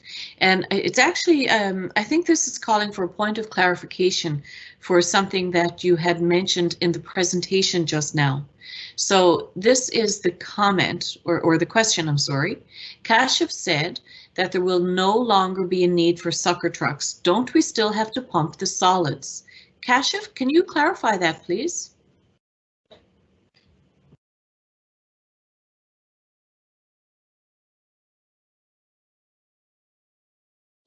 Thank you. Yes, I was not very clear about that when I mentioned about the sucker truck.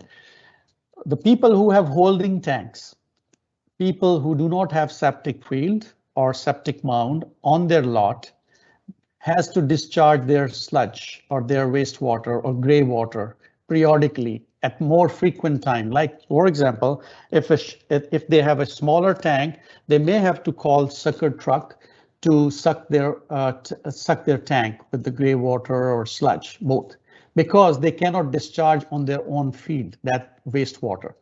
But when the rural servicing program is in place on their lot, when they're connected to municipal, they will not need to have that sucker truck come and clean their tank so that it can be filled again for another week, and then that sucker truck will no longer be required.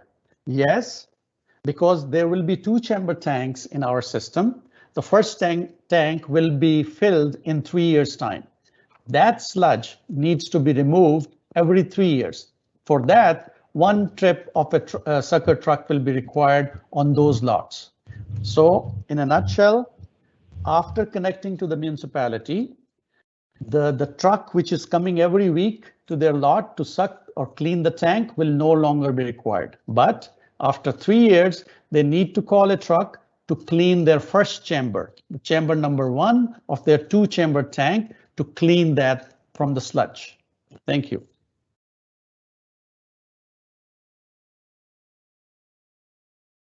Thank you, Kashif, and I'm going to stay with you now for another question arising from the presentation just a few minutes ago. The presentation mentions low pressure. How low is low? Is there a danger of backup into my tank or house? Also, how deep is the pipe in the road, and how deep should my service pipe be? Kashif? Thank you. Thank you for the question. A good question again. The low pressure is the low pressure that it's not a full pressure. It is, you can say, a 70 psi pressure within the sewer main, on the sanitary main within the road. Excuse me. The pipe in the road are below the frost depth, which is 3 meters. Same is the pipe required on the private lot. That pipe should also be 3 meter deep. All this requirement, like the pipe, how deep it should be, how big it should be, how much thick it should be, and what type of material to be used for this pipe is already there in our guidelines. The contractor will have those drawings available to look at what depth we are asking, what material we are asking for this pipe, and other technical requirement, all are provided in the guidelines. Thank you.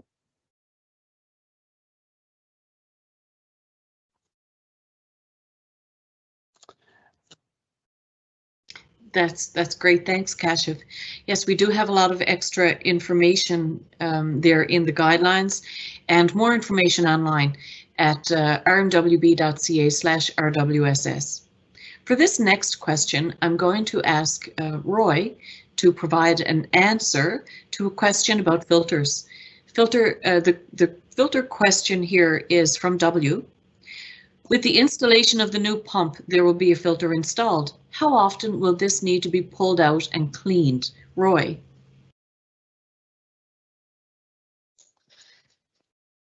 Well, we certainly have some very informed listeners because we're getting some excellent questions. So Orenco is the pump choice that we have right now, and you are correct, there is a filter that is surrounding the pump. And the best information that we've got directly from the supplier, based on hundreds, if not thousands, of the installations similar to this, is that at the minimum, at the minimum, it would be every 3 years. Now, there's a recommendation to do a service on your tank. You've heard it mentioned that the solids may need to be removed from your tank over a 3-year period. That's kind of an average. You'll never get that line drawn in the sand as exact. The tank may be built for a family of 7, and there may be 2 people living there. So you may get 5, 6, 7 years before you need to deal with the solid side. Same thing's going to be, the tank is designed for that many people. The settlement within that tank is going to be lengthier with only 2 people living in the home. So you're going to get the extended period of time also on the filter. So you can look at having to do a service on that every 3 years. In conjunction with that, we're putting isolation valves right at the tank location. So in an emergency situation or just for straight up maintenance, that isolation valve can be closed by your contractor right there beside the tank, and he can complete the service on that pump or any of the floats or electrical items that are located in that area. The other good thing about that, and keeping with what Kashif had said, when we're talking about the lines in the street that are at 3 meters plus, the lines in your yard are at 3 meters plus, and any lines that are less than that are right in the design documents of having to be insulated. In conjunction with that, there is up to 3 check valves being installed in this system. So the question was about protection from backflow. There's your answer. 3 check valves, always in play when that system is intact. When you shut that isolation valve, those check valves can be taken out of play and they can be removed and cleaned and put back into position. So it's all a serviceable item. Thank you.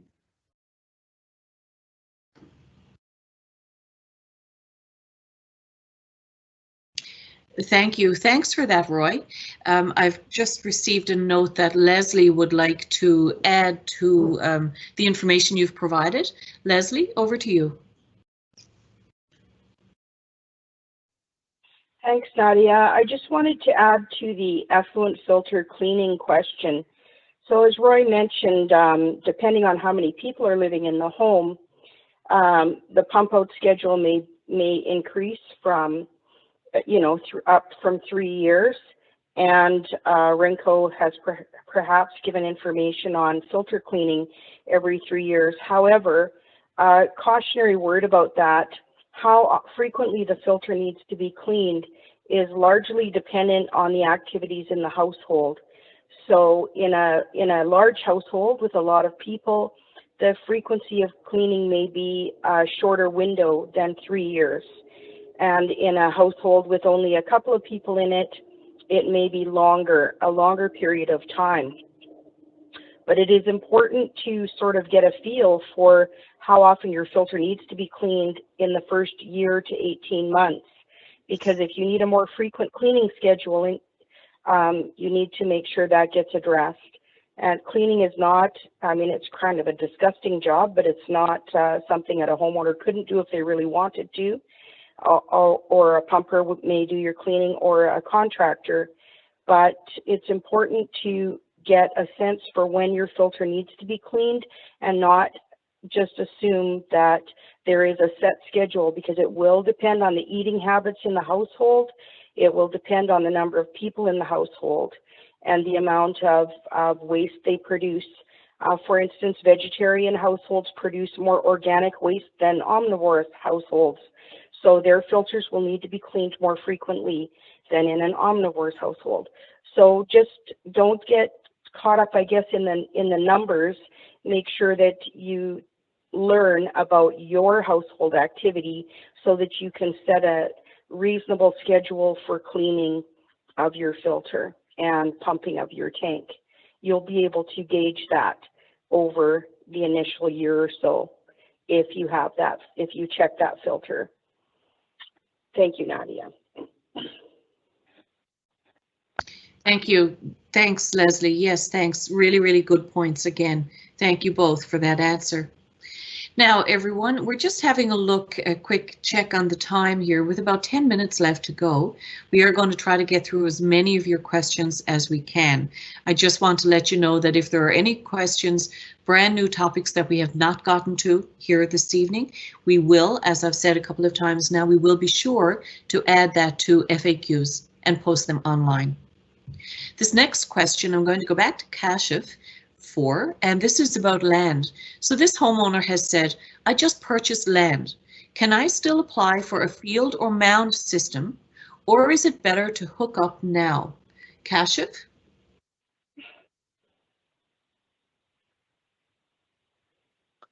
Thank you, Nadia. I will also request Roy to add on my answer. Under the existing bylaw approved by the council, no new permit will be issued to the areas where the municipal RWSS connections are available. Under this current bylaw, the new permit will not be issued to the new lot owners where that lot has an RWSS or municipality stubs available for connection. So this is the bylaw. So this means homeowner, if a vacant lot owner, if he wants to build his house within this 5-year period, the funding for the private service connection will be from the municipality. The homeowner or the builder of the new lot will pay $10,000 fee to connect, and the service connection cost will be funded from the program. So the answer is the new permit will not be issued as per the bylaw for a lot where the service stubs are available for connection. Thank you.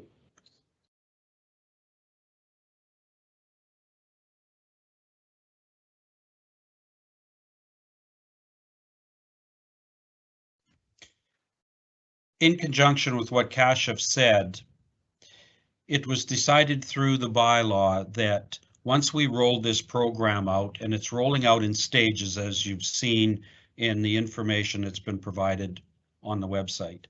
So in this case with Saprae Creek, that's September of last year it rolled out. So effective after September, there was going to be no more private sewage permits issued at Saprae Creek. So if you owned a new lot, you need to tie into the new system.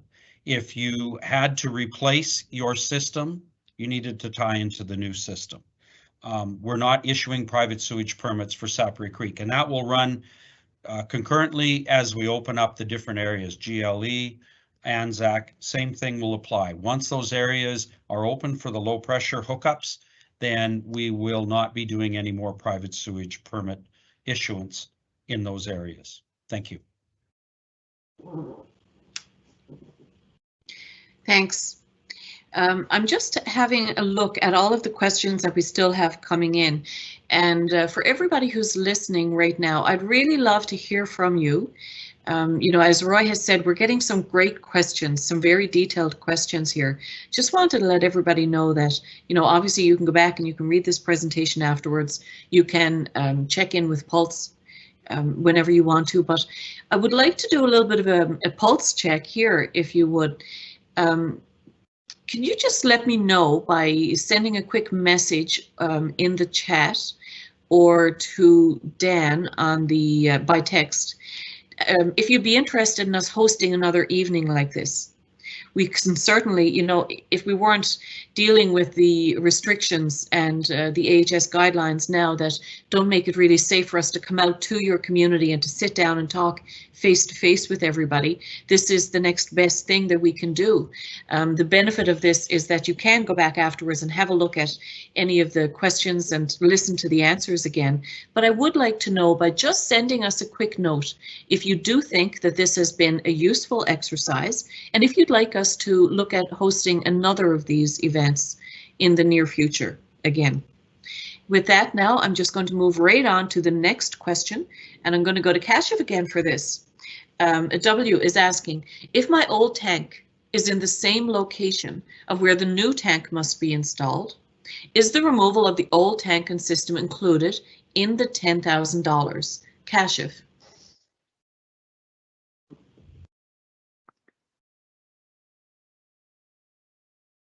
Thank you, Nadia. Thank you to W for this question. The answer is decommissioning of existing tank. The pricing to decommission the existing tank is included in the price that will be funded from municipality. That we have a guideline for that. If you look at the guidelines, our guidelines say the tank can be filled with the suitable material or sand. Now the question is exactly if there is no other way but to locate the tank at the same location, the certified installer is sure that there is no other location, yes, then the costing of removal of this instead of filling will have to be included, and the certified installer or the contractor will provide the reasoning in the quoted price. Thank you.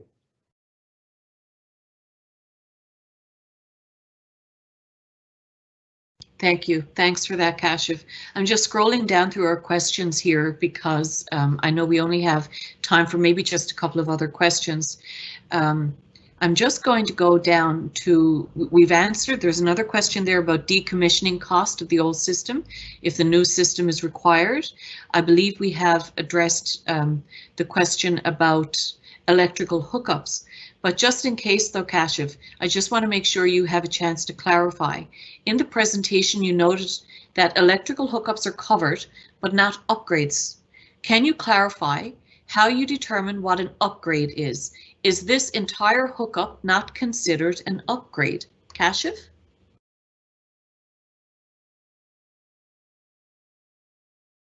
Thank you for the question. Again, I will request Roy to add on my answer.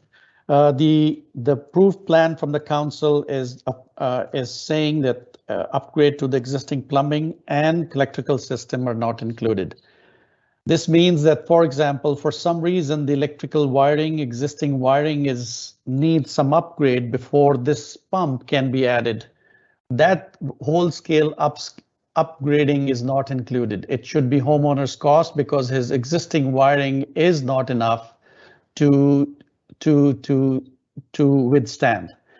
The system can work on adding the electrical work from the water, from the electric meter from outside to the pump. That cost is paid by the program, but not the upgrading of the house or upgrading of the existing plumbing is not included. Roy?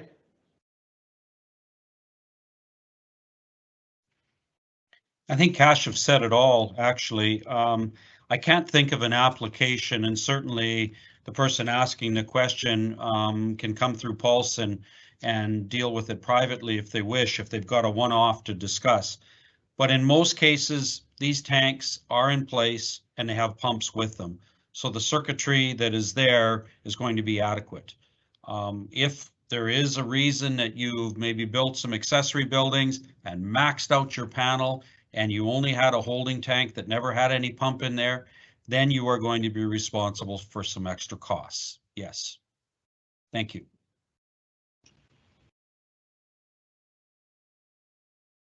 Thank you. Thanks for that. I am seeing some comments come in that people have appreciated having this opportunity tonight. And so I can tell you before we wrap up, I'm going to try to get one more question in. But before we wrap up, I want to let everybody know that we will definitely take that away. We will work together as a team. We'll connect in with Coralie, find a time that suits. And if we can't wait until we can all meet together in person and face to face again, we will look at hosting another one of these information sessions before very long. As I said, I know that there's about 30 people now that have successfully applied to the program, and we have other applications coming in. So since you found this to be a useful use of your time tonight, we're happy that we were able to do that. So it's 8:30 now. I do want to just finish up with one final question, and that is I'm going to go to Kashif with this. The question is a good one. Is the municipality doing anything to protect future homeowners who are not aware of this project after the 5 years? This homeowner has said many people are planning on waiting out till they sell. Unfortunately, the new homeowners will be stuck with a huge bill that is not fair to the new owner. Will there be any caveats or ways of protecting new homeowners in the future? I honestly don't know if that's not something I've seen before, Kashif, and I wonder if you could start with a response on that.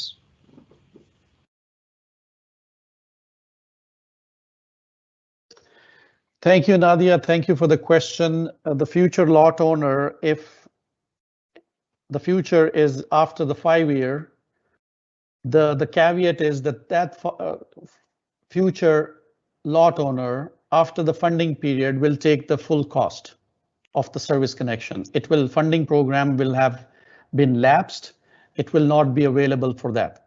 If the future is within the 5 year period, yes, the program can be transferred to the new owner and funding program will be available for the new lot owner.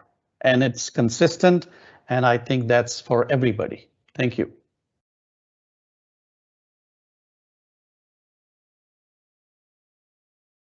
Thank you, Kashif. I see a note from Roy that he can add to that as well. Over to you, Roy, please.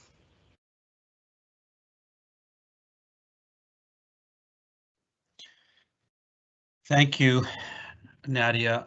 Thanks, Kashif. I don't think I can add much to that, but I guess like anything else, it's a due diligence on behalf of the purchaser of your property. As this program rolls out, everybody is aware of it. And every day there's more people becoming aware of it. And so what we're seeing is everybody talking about it. They're going to see the action in the community, and anybody new coming in is going to be asking those questions.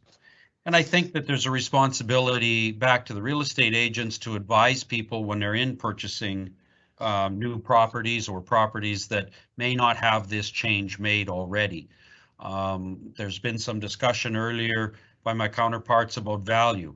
I believe, quite honestly, there's value added in getting this system attached to your property or you to this system.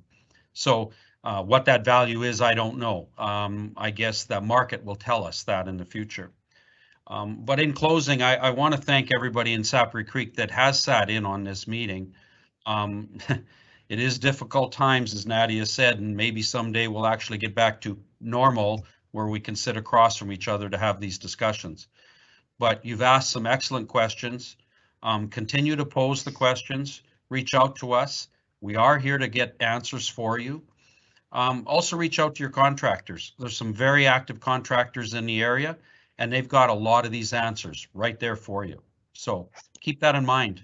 Thank you, everybody.